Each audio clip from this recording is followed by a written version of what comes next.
सभी प्यारे बच्चों को नमस्कार। कैसे हैं आप सभी? आशा करता हूं आप सभी स्वस्थ मस्त जबरदस्त होंगे। और आप जानते हैं कि कल यानी कि 8, 9 और 10 जून में आपकी परीक्षा होनी है यूपी पुलिस कांस्टेबल की। और इस परीक्षा की तैयारी निश्चित ही आपने खूब मेहनत से की है।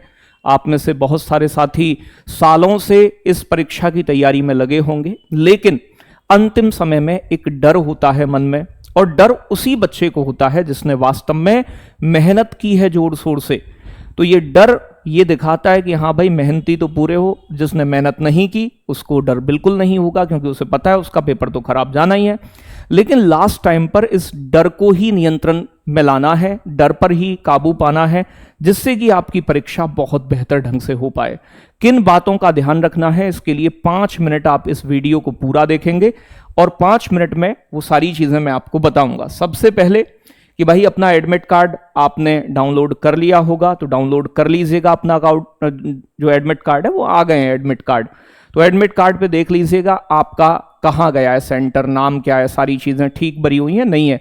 एग्जाम सेंटर कहाँ है, कितनी दूर है घर से आपका, किस जिले में पेपर गया है, ठीक है, कौन सी पाली में। जैसे इस बच्चे का है तो 8 तारीख को इसका सेकंड पाली में, 2 पालियों में होनी है। एक दिन में 2 पाली है, एक सुबह 10 से 12 और दूसरी पाली है प्यारे बच्चों आपकी 3 से 5।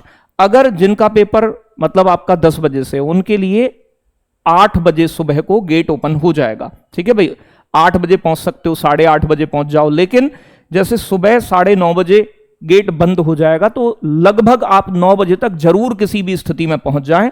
और यहां अगर मैं बात करूं तो यहां 2:30 बजे गेट बंद हो जाएगा दूसरी पाली वाले बच्चों का, तो अपने समय पर पहुंचे। ठीक है भाई, तो गेट बंद होने के बाद किसी भी परीक्षार्थी को यानी कि अनुमति नहीं दी जाएगी। उपस्थित प्रपत्र भरने आदि कार्यों के लिए समय की प्रतिपूर्ति हेतु अभ्यर्थियों को परीक्षा समाप्ति के बाद 5 मिनट का अतिरिक्त समय दिया जाएगा। तो 5 मिनट एक्स्ट्रा टाइम जो होमगार्ड यूपीएसआई में मिला था वो भी यहां पर मेंशन किया है कि वो आपको मिलेगा।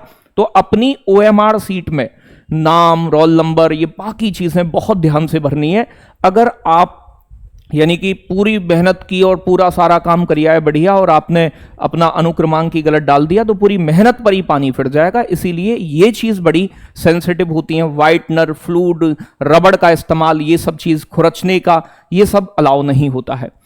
आप क्या क्या चीज लेकर जानी है? अभ्यर्थी परीक्षा हॉल में अपना admit card, photo ID proof, पारदर्शी नीला काला बॉल पॉइंट पेन, और बॉल पॉइंट जो लेकर जाओगे वो भी मोटी निब वाला हो, जिससे गोले भरने में आसानी रहे।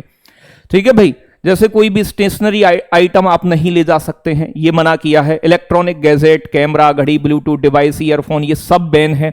कोई भी बटुआ, हैंडबैग, टोपी टोपा नहीं ले जा सकते। कोई भी खाने की वस्तु, पानी की बोतल आदि भी नहीं ले जा सकते हैं। परीक्षा आरंभ होने के 60 मिनट बाद जो है प्यारे बच्चों, आपको एक बार बताया जाएगा कि 1 घंटा बीत गया है, और परीक्षा के दूसरा घंटा पूरा होने से 15 मिनट पहले कक्ष निरीक्षक आपको बता देगा। ठीक है भाई, कि आपके 15 मिनट बाकी हैं। ये सारी चीजें आपकी रही हैं। ठीक है भाई, बाकी किसी चीज में कोई बदलाव नहीं होगा। आपको समय पर पहुंचना है, ये चीज यहां बताई गई है। आपको क्या क्या लेकर जाना है? अगर आपने फॉर्म भरते समय आधार कार्ड लगाया है तो आप अपना ओरिजिनल आधार कार्ड ले जाओगे, चल जाएगा काम। लेकिन जिन्होंने आधार कार्ड नहीं लगाया है, वो आधार कार्ड के साथ अपना एक अन्य पासपोर्ट, ड्राइविंग लाइसेंस, कोई भी मतलब और आईडी दूसरी ले जानी जरूरी है। वैध अनुमान्य फोटो पहचान पत्र के बिना आपके परीक्षा में प्रवेश करने की अनुमति नहीं मिलेगी। तो अपना एडमिट कार्ड, अपना आईडी प्रूफ और अपना प्यारे बच्चों आधार कार्ड, ये साथ लेकर जाएं। परीक्षा केंद्र पर पहुंचने पर अभ्यर्थी को एडमिट कार्ड में मूल पहचान कार्ड का उचित सत्यापन के बाद वो चेक करेंगे कि भैया आप वही व्यक्ति हो जिसने फॉर्म भरा था या नहीं, तो उसकी चेक होगी। बायोमेट्रिक जरूर करवाएं, अपनी बायोमेट्रिक और फोटोग्राफ लिया जाएगा। ठीक है भाई, तो ये सारी चीजें होंगी।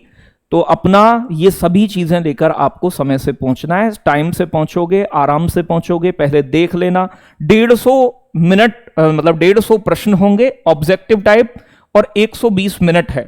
ये ऑफलाइन लिखित परीक्षा है, ओएमआर आधारित। ये सब बात आप जानते हो। ओएमआर सीट मिलेगी और आपको एक सही प्रश्न के 2 अंक मिलेंगे। कोई नेगेटिव मार्किंग नहीं है, तो प्रश्न सारे करके आने हैं। अब जो कुछ बेसिक बातें, देखो कुछ प्रश्न ऐसे होते हैं बच्चों। एक तो मैं ओएमआर सीट के बारे में बताऊंगा आपको कि ओएमआर सीट भरते समय सभी जानकारी बहुत ही सावधानी पूर्वक भरें। नाम, रोल नंबर, बुकलेट नंबर, इन्हें भरते समय गोले में गड़बड़ ना हो कोई भी। दूसरी चीज ये कि जब आप क्वेश्चन करते हो तो आप ऐसा ना करें कि मैं पहले गुरुजी पूरे प्रश्न कर लेता हूं फिर उसके बाद मैं OMR भरूंगा। नहीं, ये गलत है। पूरे करने के बाद आपने 4-5 क्वेश्चन किए और तुरंत उनके आपने गोले भर दिए, तो ये तरीका ज्यादा सही रहेगा। 4-5 प्रश्न करो और तुरंत गोले भर दो। इससे कि क्या है, लास्ट टाइम पे या तो पूरी OMR सीट भरने को रह जाती है, पूरे भर नहीं पाते, या फिर आप गलती कर देते हो। जब भी एक साथ एक सीक्वेंस बिगड़ा, पूरी गलती हो गई। तो 4-5 क्वेश्चन करो, गोले भर दो। दूसरी चीज क्या है कि प्रश्न जितने भी हों आपके, सभी प्रश्नों को बड़े ध्यान से पढ़ें। इससे क्या फायदा होगा सर? भैया कई बार हां नहीं के चक्कर में कहते हैं ना 4-5 क्वेश्चन, 7 क्वेश्चन आते हुए गलत हो गए। तो वो आते हुए गलत तब होते हैं जब प्रश्न को तुम बहुत ध्यान से नहीं पढ़ते, ऑप्शंस को ध्यान से देखें उसके। और कुछ प्रश्नों में जहां तुम्हें लगे ऑप्शन एलिमिनेट हो सकता है, वहां ऑप्शन एलिमिनेशन मेथड का भी उपयोग करना है। करने सारे प्रश्न हैं आपको, ठीक है भाई। तो ये आता हुआ प्रश्न गलत ना हो, इस चीज के लिए प्रश्न को ध्यान से पढ़ो। हां या नहीं पूछा है, क्या पूछा है, ठीक है भाई। पहली बार में जब आप पेपर को कर रहे हो भाई, फर्स्ट टाइम में किसी प्रश्न से उलझना मत, ठीक है। मतलब कि नहीं तो मैं तो सारे ही करके जाऊंगा सर आज पहली बार में। तो पहले राउंड में आप उन प्रश्नों को लें जिनमें टाइम नहीं लग रहा है, कोई प्रश्न अटक रहे हो आप, बिल्कुल मत करो। बाद में दूसरा राउंड लो। कई बार तुरंत ध्यान में नहीं आता प्रश्न, थोड़ी देर बाद जब आप दोबारा आओगे, हो सकता है एक बार में ही हो जाए। सीरीज के प्रश्न हुए या जीके का कोई प्रश्न हुआ, ऐसे प्रश्नों में हो जाता है, ठीक है। तो पहली बार में उन्हीं प्रश्नों को निपटाएं जो आपसे आते जा रहे हैं, होते जा रहे हैं। एक बार रुक रहे हो किसी पे, छोड़ दो, दोबारा देख लेंगे। तो पहली बार में पूरे प्रश्नों तक आप पहुंच पाएं, उन्हें देख पाएं, उन्हें कर पाएं। दूसरे राउंड में जो बचे हुए प्रश्न हैं आप उन्हें निपटा लें, यही सही तरीका है। सर पहले कौन सा सेक्शन करें? देखो हिंदी में कम समय लगता है, हिंदी का सेक्शन पहले कर लोगे, आसानी रहेगी। जीके के प्रश्न है 38 प्रश्न करने में मुझे लगता है कि 10 से 15 मिनट का ही समय चाहिए। आता है तो ठीक है, नहीं आता है तो मैथ को आप लास्ट में देख सकते हैं। रीजनिंग भी बहुत सारे आसान प्रश्न होंगे, लेकिन मैथ रीजनिंग में से हो सकता है कोई सा थोड़ा सा पोर्शन टफ बना दे, तो उन प्रश्नों पर नहीं रुकना है जहां पर प्रश्न टाइम टेकिंग। कुछ प्रश्न जरूर ऐसे होते हैं परीक्षा में जो कैलकुलेटिव और टाइम टेकिंग एग्जामिनर जानबूझ के डालता है, जिनसे आप यानी कि जिन पे अटके रहो और आपका समय खराब हो और समय पूरा ना मिल पाए। तो इन सभी चीजों का ध्यान में रखते हुए अपने एग्जाम सेंटर पर पहुंचो, अपने माँ बाप का आशीर्वाद लेकर। मेरा और आपकी पूरी TWA टीम का आशीर्वाद आपके लिए, ऑल द बेस्ट, बेस्ट विशेष सभी आपके साथ हैं। आप सेलेक्ट हो और सेलेक्ट होने के बाद वर्दी पहनकर मिलने आओ TWA ऑफिस, मिठाई लेकर, और अपने माँ बाप का सपना पूरा करो। तो एक बार तहे दिल से सभी को ऑल द बेस्ट। आप सभी मेरे छोटे बहन भाई, बड़े बहन भाई अपनी परीक्षा में परचम लहरा कर आएं और अच्छे से अपना पेपर करके आएं। जय हिंद, जय भारत साथियों।